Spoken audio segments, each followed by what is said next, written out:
Navigating Tax Audits, How to Protect Your Paper, Schedule 280E edition.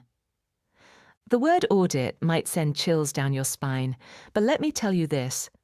Audits under Schedule 280E are a different beast. If you're in an industry like cannabis or CBD, the stakes are higher, but the playbook is the same. Stay prepared, and you can come out stronger on the other side. Welcome. In today's episode, we're tackling audits, how to avoid triggering one, what to do if you're audited, and how to audit-proof your hustle under the rules of Schedule 280E. Let's turn this potential headache into a manageable process you can handle like a boss. Before we dive in, hit that like button and subscribe.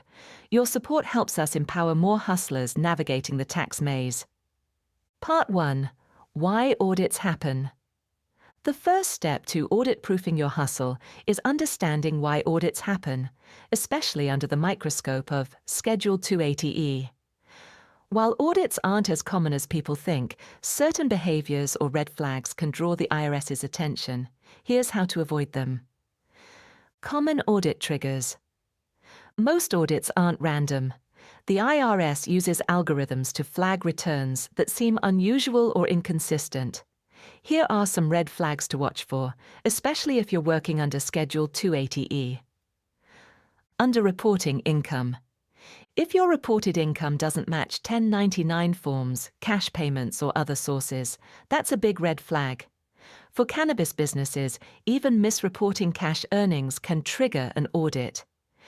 Excessive deductions on non-deductible expenses.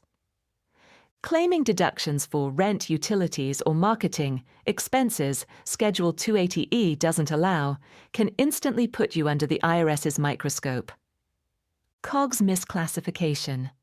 The IRS pays close attention to what you classify as COGS. Mislabeling non-deductible expenses as part of COGS, like retail salaries or unrelated utilities, can cause major issues. Large gaps in record keeping. Missing receipts or incomplete documentation can be just as problematic as misreporting income. The IRS may assume you're hiding something, even if it's unintentional.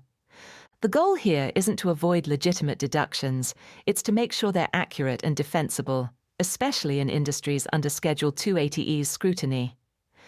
Types of audits. Not all audits are created equal.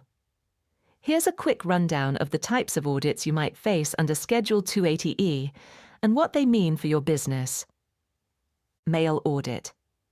The most common type of audit, you'll be asked to send supporting documentation to the IRS through the mail.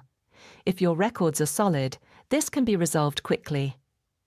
Office audit. In an office audit, you'll need to meet with an IRS agent and provide additional information. These audits typically focus on specific sections, like deductions or COGS. Field audit. The rarest and most detailed type of audit. An IRS agent will visit your business or home to review records in person. This can be intimidating, but preparation makes all the difference. No matter the type of audit, your best defense is solid documentation and calm, professional communication. Part 2. Audit-proofing your business. The best way to survive an audit is to prevent one, or at least be ready for it. Here's how to audit-proof your hustle from day one, especially when navigating the complexities of Schedule 280E. Keep detailed records. Good record keeping is the cornerstone of audit-proofing your business. Here's what you need to focus on. Track all income. Record every dollar, whether it's from cash payments, credit cards, or online platforms. Inconsistent reporting is a surefire way to trigger an audit. Document COGS thoroughly. Save receipts, invoices, and logs for every COGS-related expense. Include details like dates, suppliers, and exact amounts. Specificity is key under Schedule 280E. Separate non-deductible costs. Clearly identify expenses that can't be deducted, like rent or marketing. Keeping these separate from COGS ensures transparency in your reporting. The IRS can go back 3 years in an audit, So aim to keep detailed records for at least that long, longer if possible. Separate business and personal finances.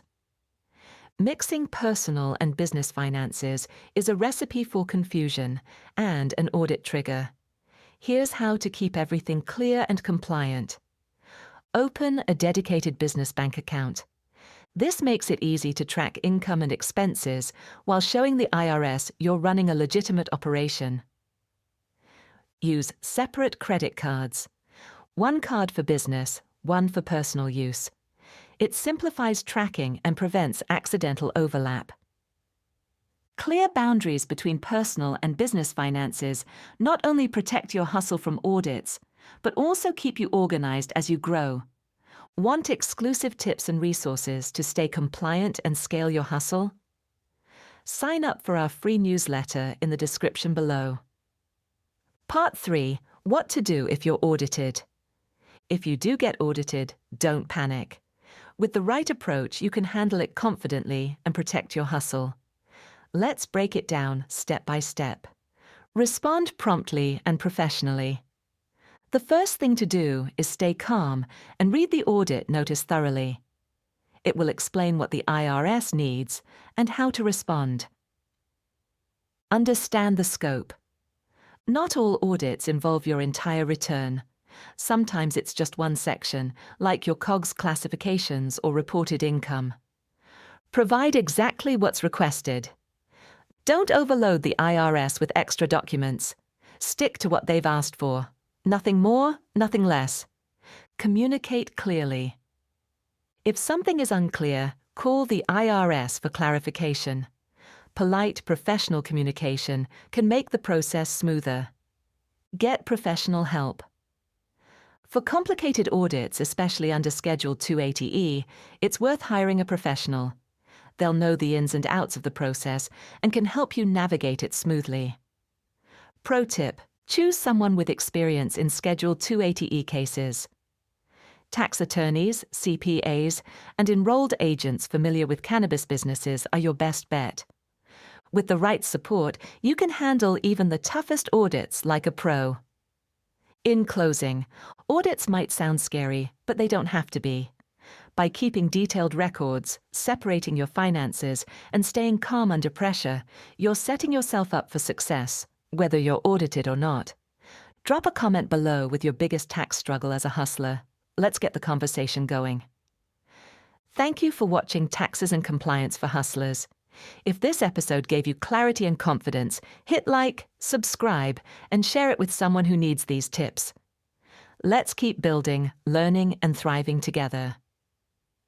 See you in the next episode. Check out the tools I personally use for tracking expenses and staying compliant. Links